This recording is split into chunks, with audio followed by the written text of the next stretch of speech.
Olá, sejam bem-vindos mais uma vez. Continuaremos nosso estudo de funções polinomiais de segundo grau, discutindo agora máximos e mínimos desta função. Recordemos agora a definição de uma função.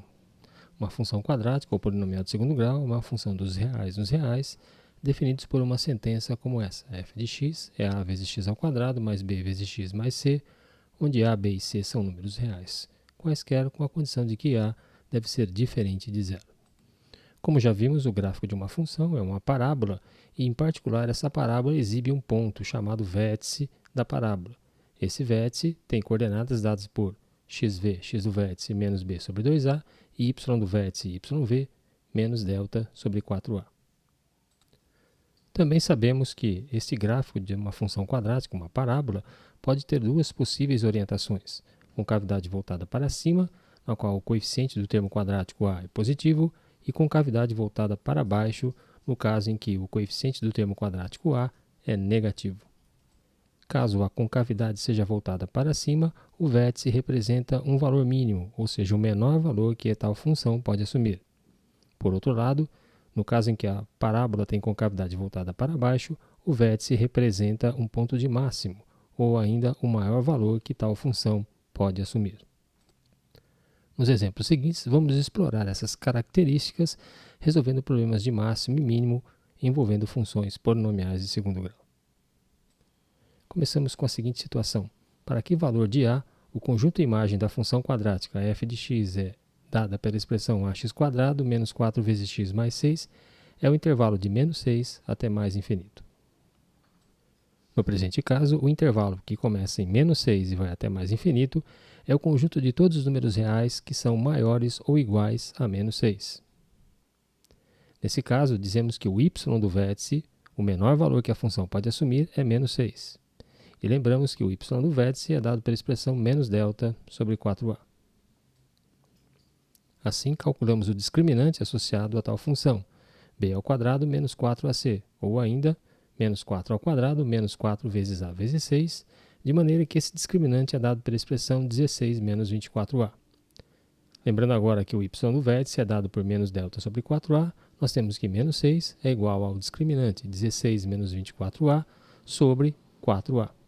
Multiplicação cruzada leva à seguinte expressão: 24a é igual a 16 menos 24a, portanto, a é igual a 16 sobre 48, ou seja, o coeficiente do termo quadrático para essa função é 1/3.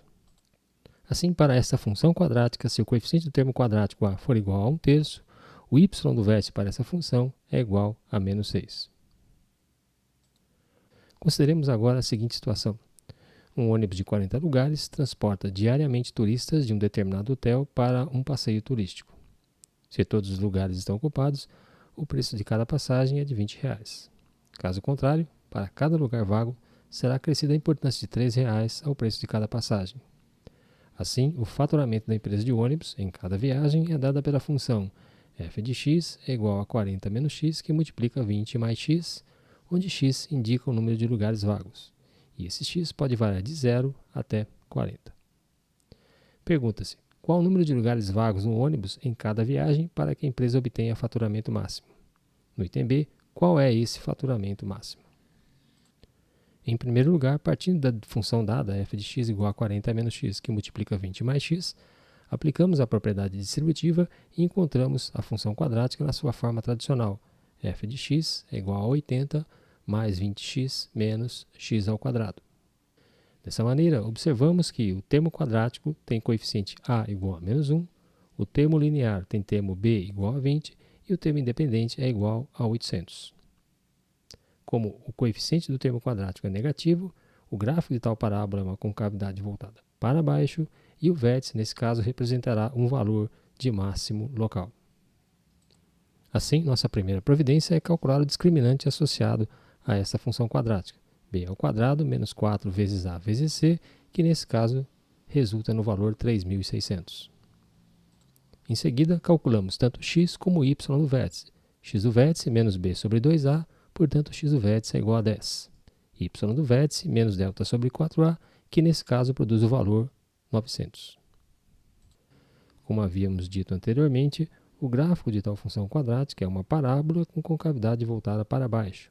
e o vértice, nesse caso, representa um ponto de máximo local. Estamos indicando claramente que x do vértice é igual a 10 e que y do vértice é igual a 900. Agora, interpretaremos à luz do problema tais valores de coordenadas do vértice. No item A, ele pergunta qual o número de lugares vagos no ônibus em cada viagem para que a empresa obtenha faturamento máximo. O número de lugares vagos no ônibus é representado pela variável x. Assim, x do vértice vai indicar em que condições o faturamento será máximo.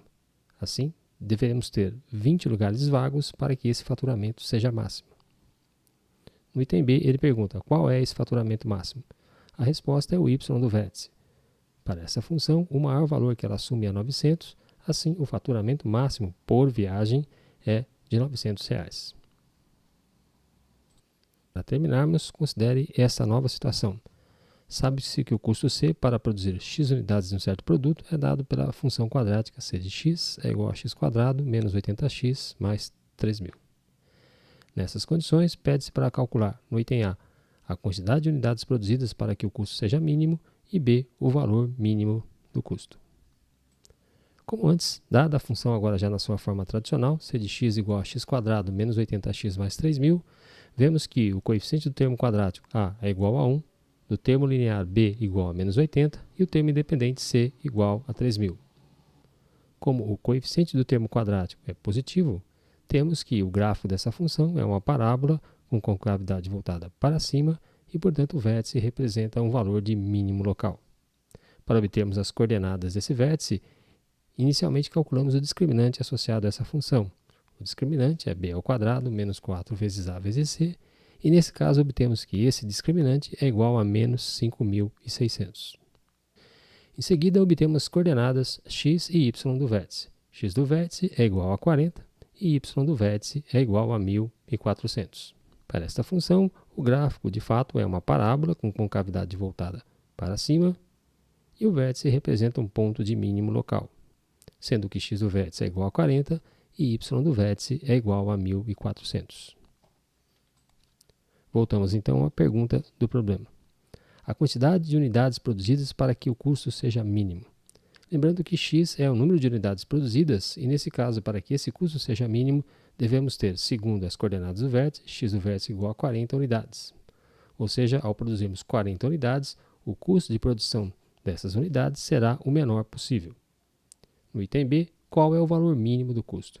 O valor mínimo do custo é exatamente 1.400, a coordenada y do vértice.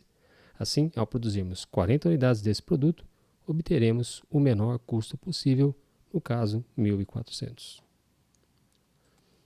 Tais problemas de máximo e mínimos envolvendo funções quadráticas são uma mera extensão do conceito de coordenadas do vértice do mesmo.